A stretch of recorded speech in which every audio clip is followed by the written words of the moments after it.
Lain kali, jika kamu ingin mengeluh tentang lingkunganmu, ingatlah bahwa ada beberapa orang yang tinggal di dalam kawah gunung berapi. Kamu bisa melihat desa mereka di Google Maps saat kamu melihat Pulau Madagaskar yang indah. Ada sebuah titik gelap yang hampir bulat sempurna di peta.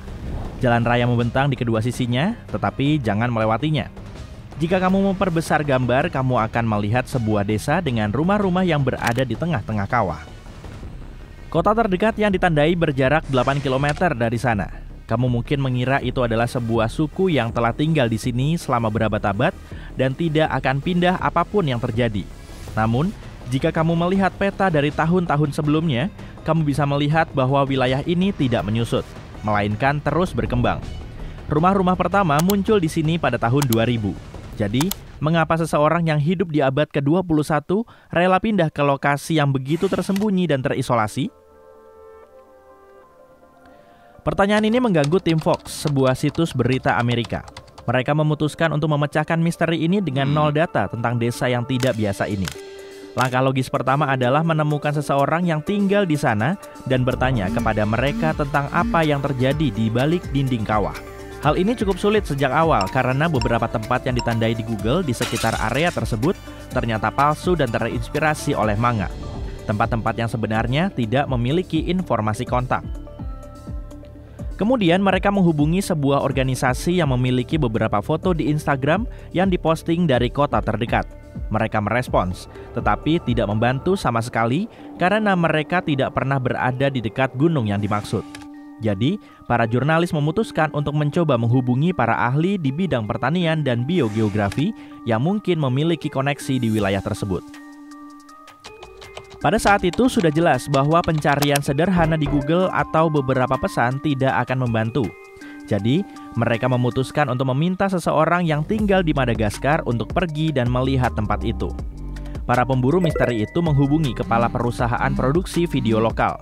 Dia terkejut bahwa ada orang yang tinggal di daerah itu karena gempa bumi, tetapi setuju untuk membawa kru dan melakukan perjalanan sekitar 137 km dari ibu kota Madagaskar ke desa tersebut. Mereka menetapkan tanggal ekspedisi pada bulan Januari di tengah musim hujan. Semakin dekat mereka ke lokasi, semakin buruk kondisi jalannya. Pada titik tertentu, mereka harus berganti dari mobil ke sepeda motor dan akhirnya berjalan kaki ke tempat tujuan selama 1 jam. Badai mengganggu rencana mereka. Mereka harus kembali sebelum tidak memungkinkan untuk melewati medan yang licin.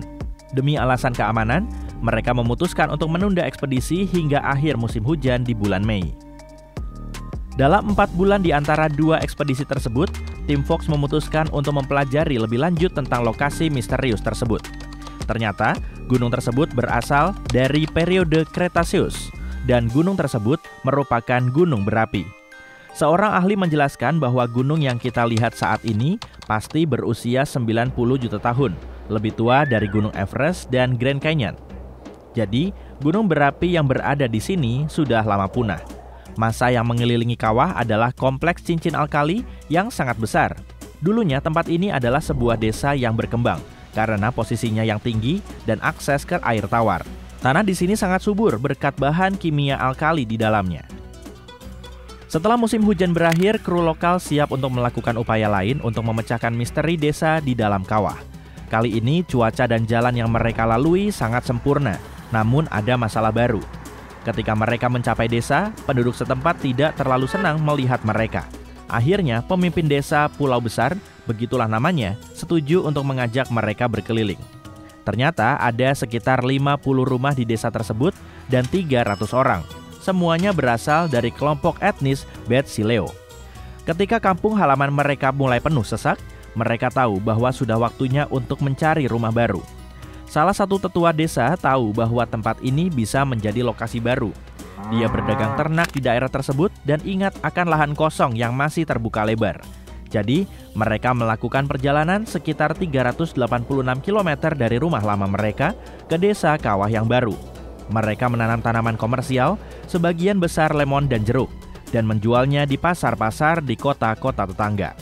Mengangkut barang menjadi tantangan tersendiri, karena jalan menuju dan di sekitar desa tidak dalam kondisi terbaik.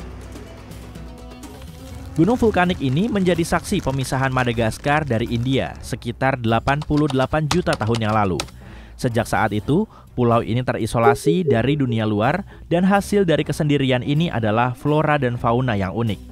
Ada 40 spesies lemur yang tidak akan kamu temukan di tempat lain di dunia. Hidup Raja Julien, jika kalau kamu paham maksudku. Ditambah lagi ada sekitar 800 spesies kupu-kupu, 92% mamalia Madagaskar, 89% tumbuhan, dan 95 reptil hanya dapat ditemukan di sini. Jadi, jika kamu ingin bertemu dengan makhluk seperti kumbang jerapah, bunglon panther, katak tomat, fossa predator yang menggemaskan, lemur lucu seperti sifaka atau indri, dan masih banyak lagi hewan keren lainnya, kamu harus berkunjung ke sini. Para ilmuwan memiliki 3 teori utama tentang bagaimana keanekaragaman hewan darat yang indah bisa sampai ke pulau ini. Pertama, beberapa spesies mungkin telah mendiami Madagaskar bahkan sebelum menjadi sebuah pulau. Teori kedua, mereka berenang atau naik rakit dari daratan Afrika ketika arus laut sedang bagus. Terakhir, ada ide jembatan darat.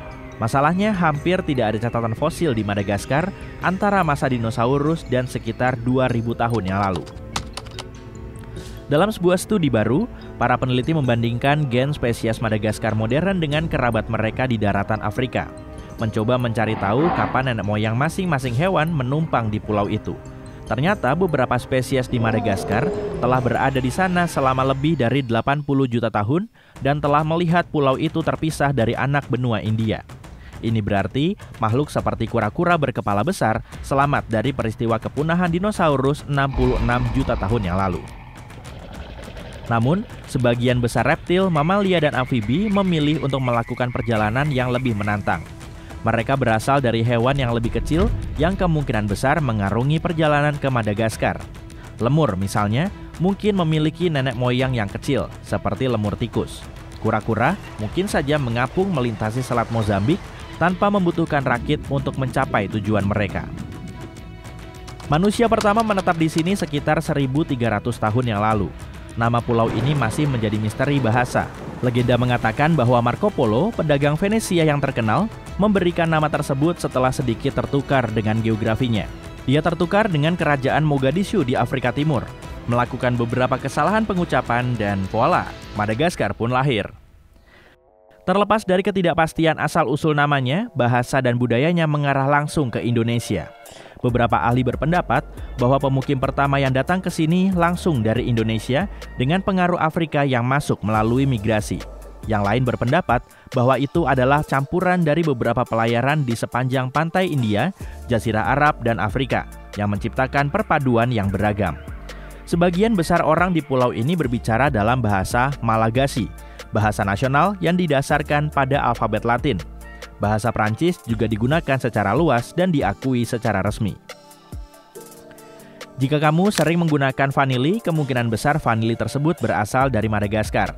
Pulau ini memasok sekitar 80% vanili alami di dunia dan menyumbang 25% dari ekspor negara ini.